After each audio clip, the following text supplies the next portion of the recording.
I thought I knew my wife until I saw her handle our neighbor's emergency. That's when I realized I married a superhero. My wife Sarah and I have been married for 6 years, and I always thought I knew everything about her. She's quiet, works in accounting, prefers staying home over going out. Sweet, but pretty reserved, especially around strangers.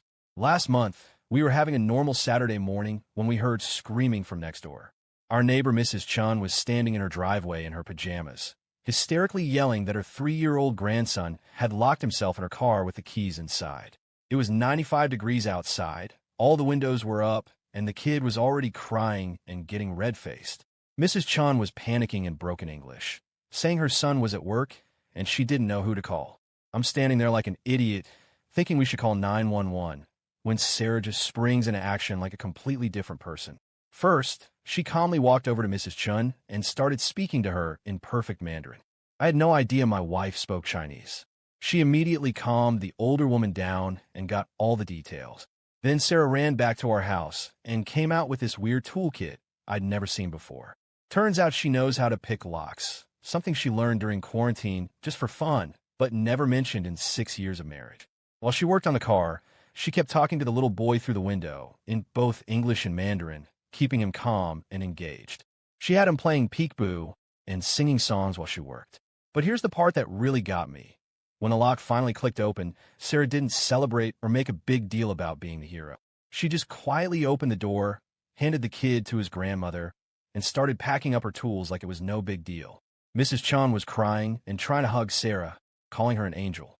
The little boy had stopped crying and was laughing again. I'm watching this whole scene thinking, who the hell did I marry? Later that evening, I asked Sarah about the Mandarin and the lock picking. She just shrugged and said she took some language classes in college and learned lock picking from YouTube videos when she was bored during quarantine. Why didn't you ever tell me you could do these things? You never asked, she said, like it was the most obvious thing in the world. That's when it hit me. I've been married to this incredible, capable, secretly badass woman for 6 years, and I've been seeing her as just quiet Sarah from accounting. But she's been quietly learning skills, helping people, and being amazing this whole time without making a big show of it. The next week, Mrs. Chun brought us homemade dumplings and told me in her broken English that my wife is very special lady, very smart, very kind-hearted.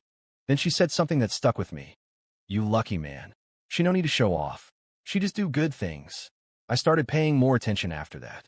Sarah speaks 3 languages, knows basic car repair, volunteers at an animal shelter every other weekend.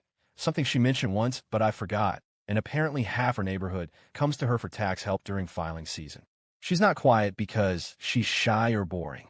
She's quiet because she's confident enough not to need constant validation. She doesn't brag about her skills because she's too busy actually using them to help people. I fell in love with Sarah because she was kind and genuine. But watching her save that little boy while casually revealing she's basically a secret agent made me realize I didn't just marry a good woman. I married a superhero who happens to prefer doing taxes to wearing capes. Now, when people ask what I love about my wife, I tell them she's the kind of person who learns Mandarin and lock-picking just because, and then uses those random skills to save the day without expecting any credit for it. I thought I was lucky before. Now I know I'm the luckiest guy alive.